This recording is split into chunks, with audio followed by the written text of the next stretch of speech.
There you go, babe. It's chamomile. I know. That's one of my favorites too, actually. Yeah, of the decaffeinated kinds. Smells really good too. You ready? You look very ready. Oh, you are so cute in that PJ. Oh my god. Absolutely adorable. Okay.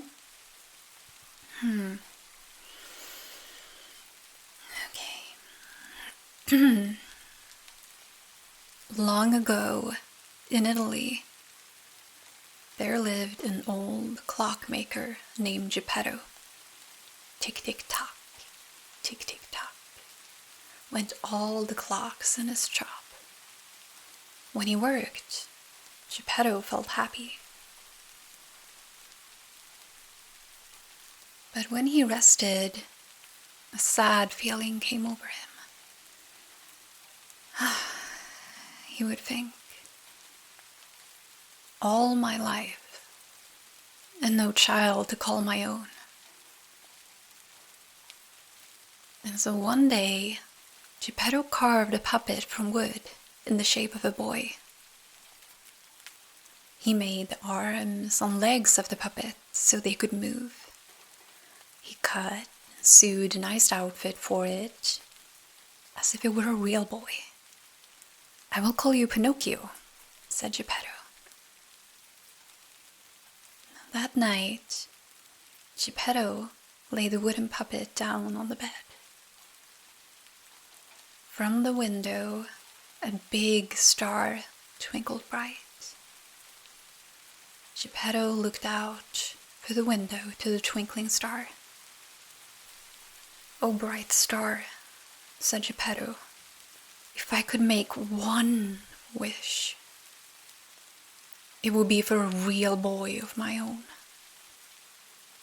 But of course, he knew that was not possible. That night, the same big star swooshed right into Geppetto's room. It changed into a blue fairy. The blue fairy flew over to the bed. "Little wooden puppet," said the fairy. "In the morning, you'll be able to walk and talk just like a real boy." She tapped the puppet one time with her wand. "And if someday you can prove that you are brave and true, you may become a real boy."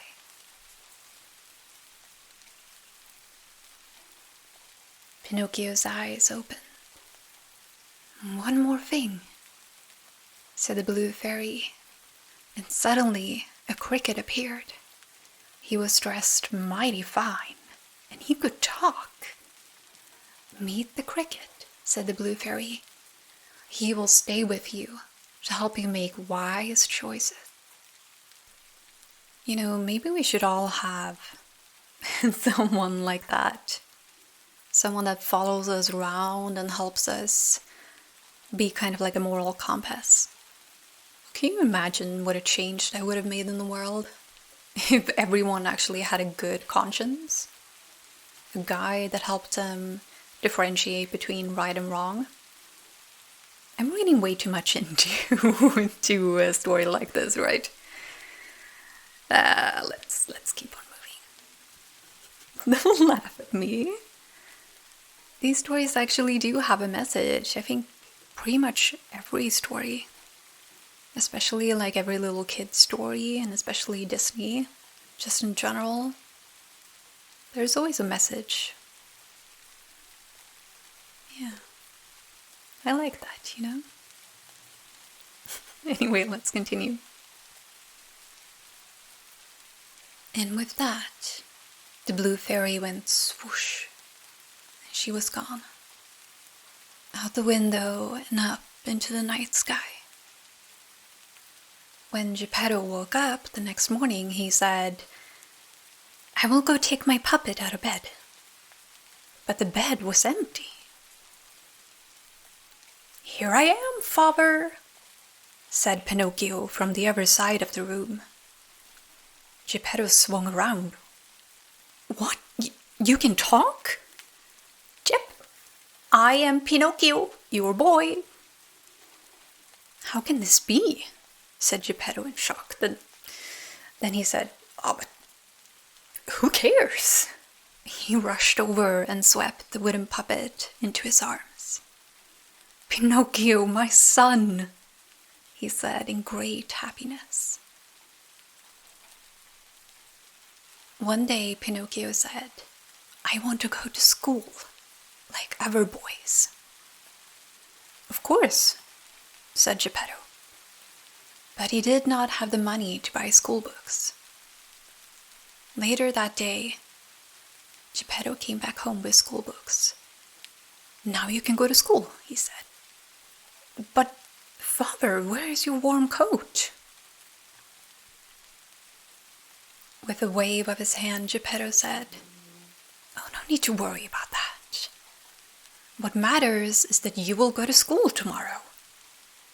He didn't want Pinocchio to know that he had traded his warm coat to buy the school books. Aww. I mean, the amount of sacrifice that parents make for their kids. Beautiful. The next morning, Pinocchio said goodbye to Geppetto. He skipped along the path to school, humming as he went.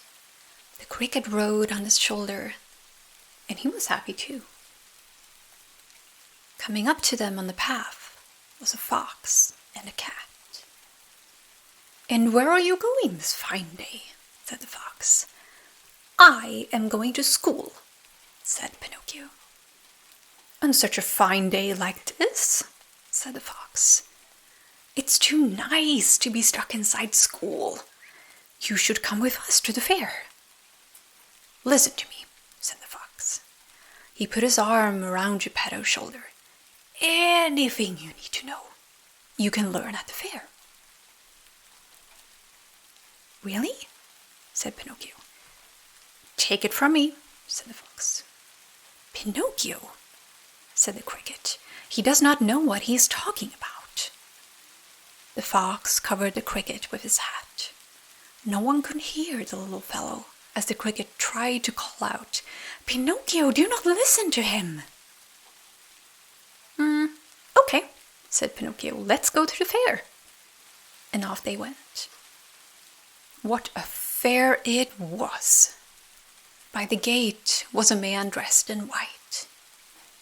He called out, come in, right this way. Get your ticket here. With a sad look, Pinocchio said to the fox and the cat, I do not have any tickets. A man was selling old things at a table near the gate. He called, Hey you, if you sell me those new schoolbook of yours, that is how you can make money for tickets. And the fair was so bright and so colorful and so exciting that the next thing Pinocchio knew, he had sold his schoolbook for tickets. No, Pinocchio, stop, called the cricket, who finally got out from underneath the fox's hat. But Pinocchio, the fox, and the cat did not hear him. They were already inside the fair. On stage was a puppet show. Hey, I'm a puppet too, said Pinocchio, and I can dance like that. He jumped right onto the stage and started to dance with the other puppets. Look at the new puppet, someone called. It has no strings. No strings, said another. That's amazing.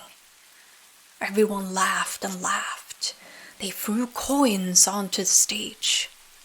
The man who ran the fair saw coins flying on the stage. Well now, he said, rubbing his chin. This puppet with no strings will make me rich. and the next thing Pinocchio knew, he was picked up and thrown into a birdcage. In the next moment, the door was locked shut. "Hey, get me out of here!" called Pinocchio. But the person who had thrown him in there just left the room. Only the cricket heard Pinocchio's calls. The cricket ran back and forth, in and out of the birdcage, trying to find a way to free the lock. But he could not unlock it. "I'm stuck," cried Pinocchio.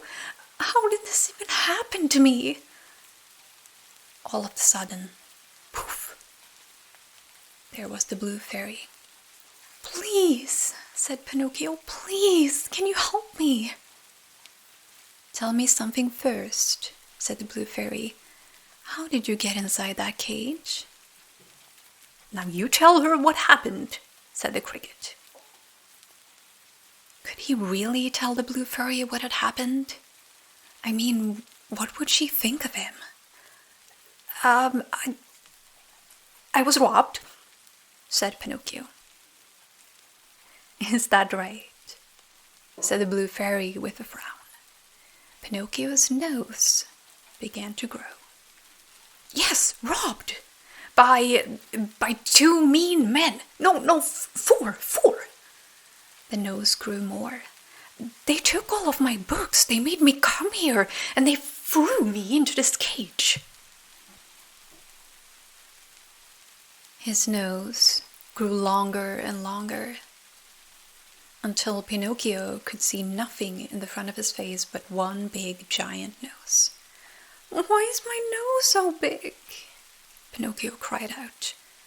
"Pinocchio," said the blue fairy in a stern voice, "you must know what the truth really is." I guess so," said Pinocchio. "I wanted to come to the fair. I came here with the fox and the cat."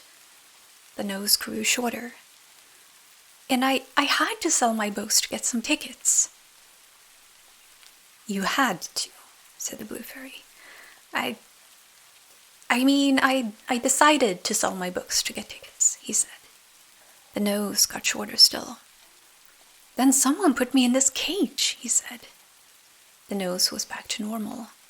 "Good job, Pinocchio," said the cricket. "Well done," said the blue fairy. "Now I will get you out of here." With a wave of her wand, Pinocchio was out of the cage.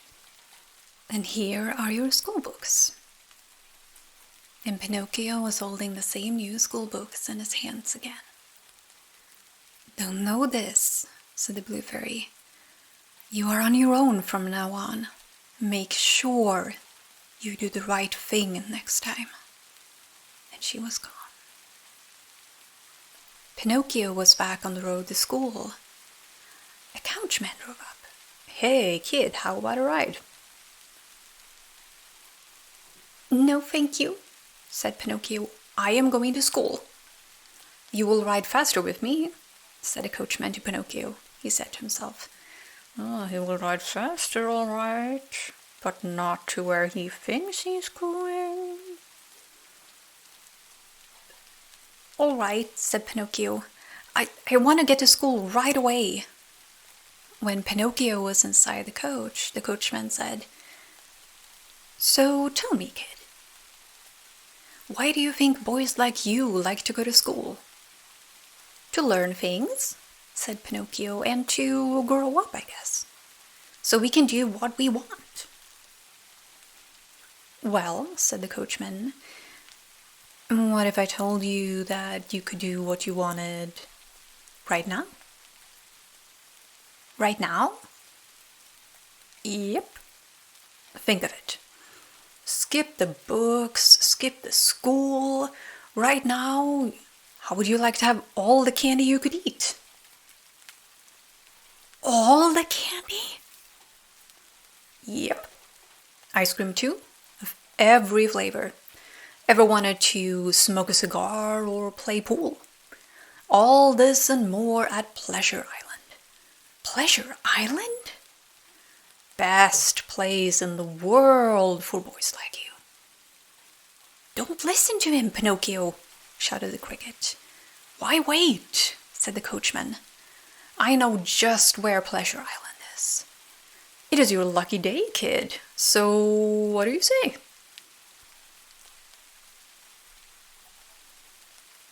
"I say let's go there," said Pinocchio. "I am going to Pleasure Island." "Oh," said the cricket, waving his arms in the air. After a while, the coach stopped. "You got a boy with you in that coach?" said a dark stranger to the coachman. "Yep." The coachman grabbed Pinocchio and threw him down on the ground. "He is all yours. Now pay up."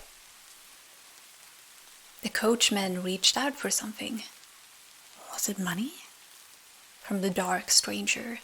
Then the coachman drove off. What could it all mean? But as Pinocchio looked around, he no longer cared. Everything the coachman had told him was true. Heaps of candy all about. Tubs of ice cream in every flavor. Boys like him, they could eat and play all day. None of them had to work or clean up. And there were even cigars if you wanted one, and pool tables to play. But after a few days, something was odd. "Where did all the boys go?" he asked the cricket. "All I see now are donkeys," said Pinocchio. "Well, I must say there used to be more boys around here," said the cricket. Just then, one of his ears popped into a donkey ear. Then his other ear popped into a donkey ear too. "Oh," cried the cricket, what is happening to you?" "I don't know," said Pinocchio. Pinocchio and the cricket saw a line of donkeys led by a dark stranger onto a truck. "Oh no," said the cricket. "Now I get it. Boys get turned into donkeys here. Then the donkeys are sold. Pinocchio, we have to get you out of here fast while we still can. Let's go," said Pinocchio. His 2 feet had popped into 4. "Run quick," said the cricket. One good thing about Pinocchio's new 4 legs is that he could run very fast. Quick, quick, they ran out of Pleasure Island. Soon they were at a dock by the ocean. "Please, sir," Pinocchio called out to a man by the dock. "I am looking for an old man named Geppetto. Do you know him?" "Sounds like you're getting a bad cold," said the man. Geppetto. Is that the old man whose son left in the morning and didn't come back?" "He went out on a boat to look for him, and no one has seen the poor fellow since." "Oh no, it's all my fault," said Pinocchio. "I must look for my father." Pinocchio jumped off the dock and into the ocean. The cricket jumped in too, close behind.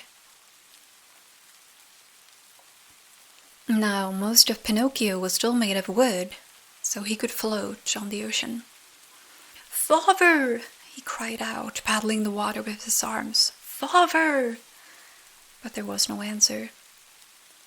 All Pinocchio could see around him was blue water everywhere. Until... wait, what was that?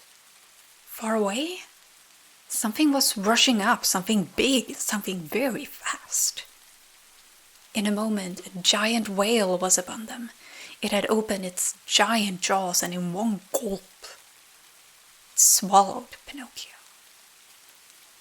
Rushing inside, with all the seawater, tumbled Pinocchio and the cricket. When they came to a stop, they saw that they were in the dark belly of a whale. "I'm fine," said the voice of an old man. "Wait a minute," said Pinocchio. "Father, is that you?" There was Geppetto. "Father, father, it's me," said Pinocchio. "My son," said Geppetto. "I thought I was dreaming." They hugged in joy. "Look," said Geppetto as 3 fish swam by. "There goes our dinner." Father, I have an idea. Let's make a fire. Oh, grilled fish tonight. No, I mean to get us out, said Pinocchio. He gathered driftwood and got a flame going.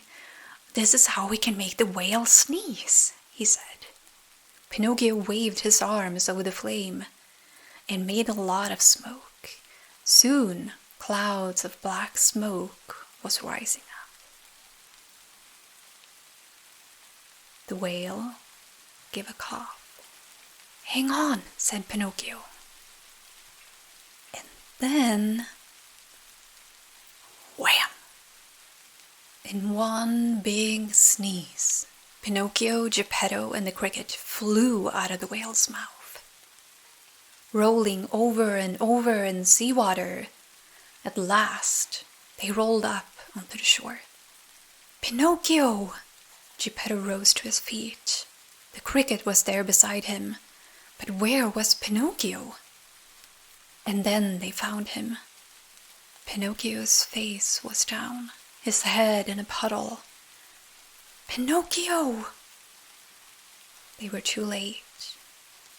Geppetto and the cricket wept over Pinocchio, the boy puppet, who lay still in the water.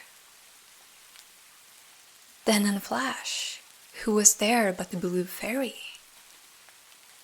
Pinocchio, she said, you saved your father. You proved that you are both brave and true. She tapped his head with her wand. And now you will be a real boy.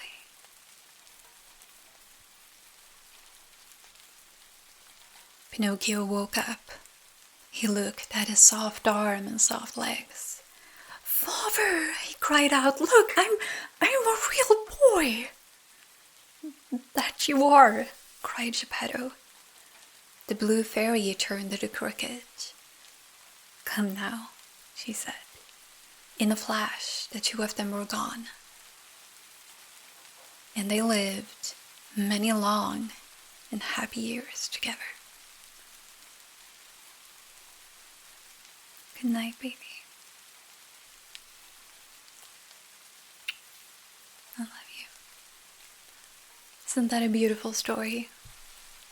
He actually learned how important it was to tell the truth. And then he has his own moral compass now. He doesn't need the cricket anymore.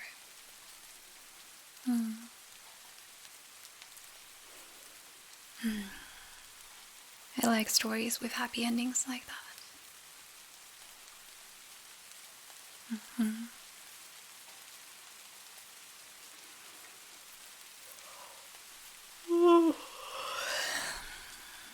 I'm a little bit tired, yeah. What about you? You do look very, very sleepy. Well, those eyes kind of give you away a little bit. If you are not sleepy, then open those beautiful eyes and look at me. Hi. Too cute. Too precious. Do you know that?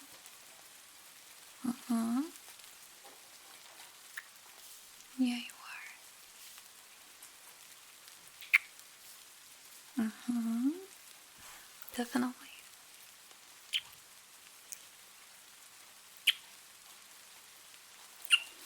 Now, I think we should sleep. Definitely.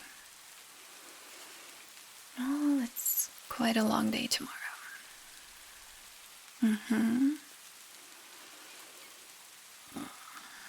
Yeah, I'll hold you. Of course. It's my favorite thing to do. Definitely. Sweet dreams, okay?